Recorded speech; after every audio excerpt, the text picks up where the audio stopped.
Hey guys, it's Cameron here with Emerson House Buyers. Every week I bring you tools, tactics, strategies, lessons I've learned, things that have helped me build up a sizable rental portfolio in about 2 years and now manage that portfolio. Today, I want to talk about a question I received from a new investor or some investors that are trying to get into real estate, that want to buy into real estate now. One of the questions is about buying into transition areas, or what we like to call C minus, D class areas, transitioning, developing areas, gentrifying areas, whatever you want to call it. Rough parts of town is probably the other term for it. So I was asked, Cameron, what do you think about this transitioning area or this rough part of town? Would you invest there? And my answer was absolutely not. And I'm going to go through why I would not invest in these C minus, D class areas. So I just wrote on here C and D class. I have some properties in some C plus, and if you guys aren't familiar with the scales, A class neighborhoods are like top of the line, B upper middle, and then C working class, and then you can kind of go C plus, C minus. C minus starting to get rough, and then D class is very rough. The ghetto, the hood, rough part of town. So I wrote a couple things down in my response to this individual and why I would not invest in these places. So the first reason,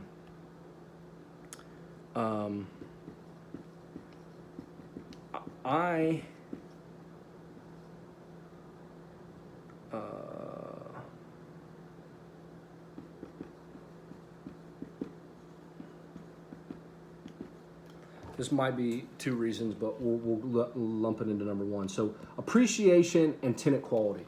So when you go into these areas, everybody says, "Oh my gosh, you can buy a house for $100,000, put some money into it, in 5 years when they build it out, it's going to be worth, $300,000, $400,000."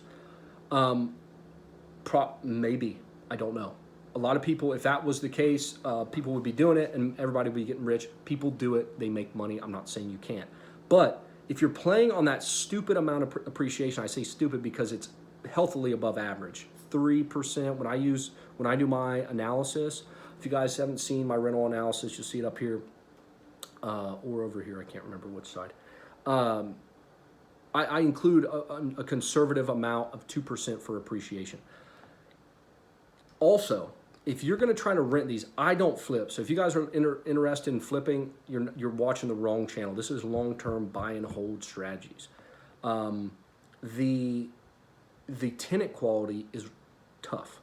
You might build a brand new house, or let's just say you do a huge renovation, and you spend a lot of money. This property looks great, but it's near a bunch of dumps, and you keep getting the copper wiring stolen.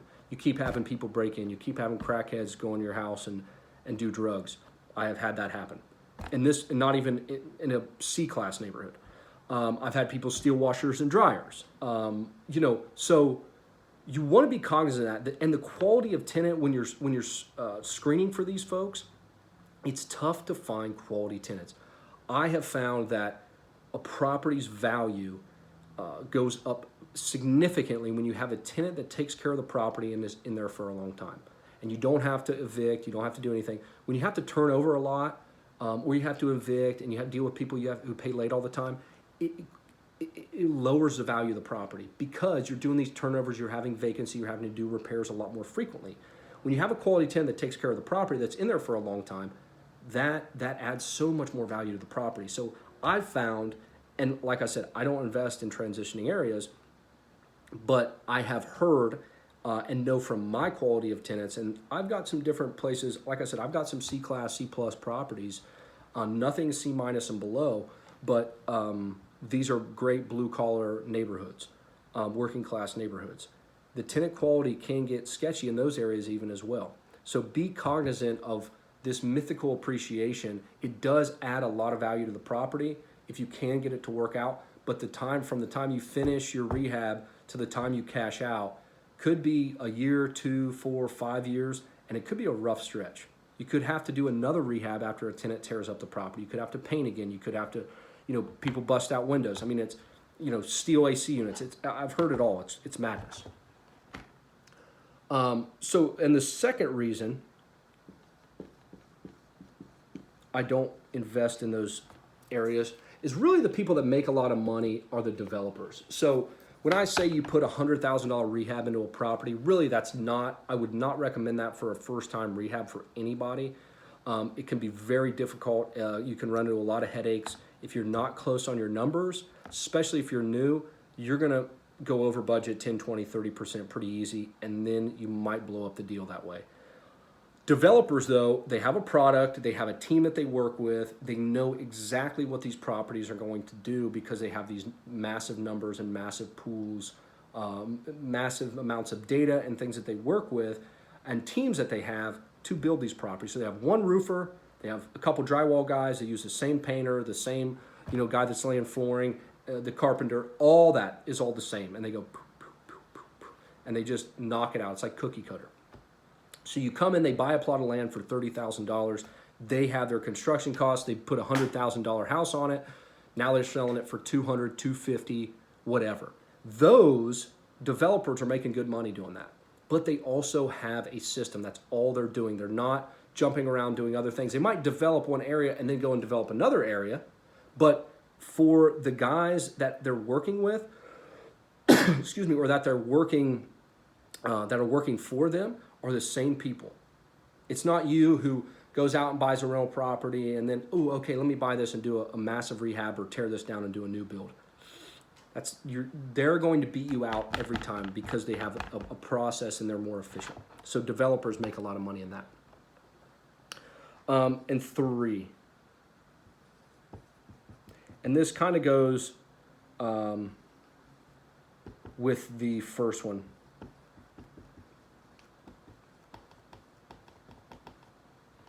So better areas attract better tenants. And again, I have found the vacancy in areas. I've got a duplex in a C plus area and some houses in C plus areas. And I get a lot of calls, but it's tough to find a quality tenant.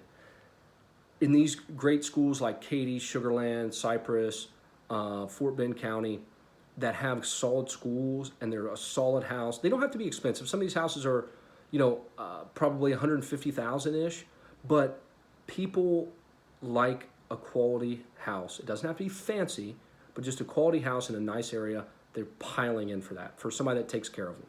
So these better areas with better schools, less crime, are attracting better people. And like I said, better people leads to longer term value.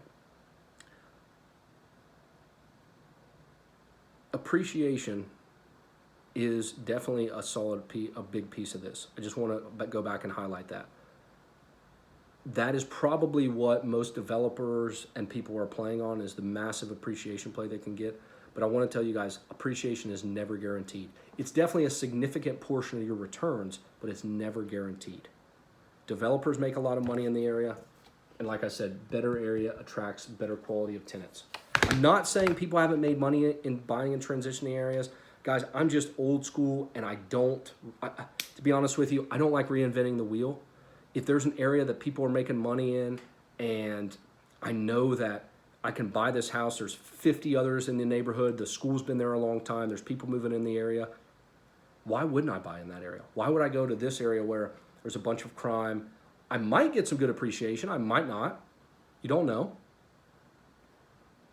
It might work out, it might not. It's a little risky. I'm more conservative. I like my investments to be on a more, I won't say accurate, but more of a, I guess, history of returns. So while past performance does not equal future gains, in this situation, it very well can. If we have a school district that's been around for 10, 20, 30 years and it's great schools, the odds of it going away can happen, but it's not great. Whereas you go in some of these other areas, it can get a little risky. So I hope that helps. If it did, let me know. If it didn't, let me know. If you have any questions, comment below, and I can go through this, or I can go in more detail. Thanks, guys. I'll see you next week.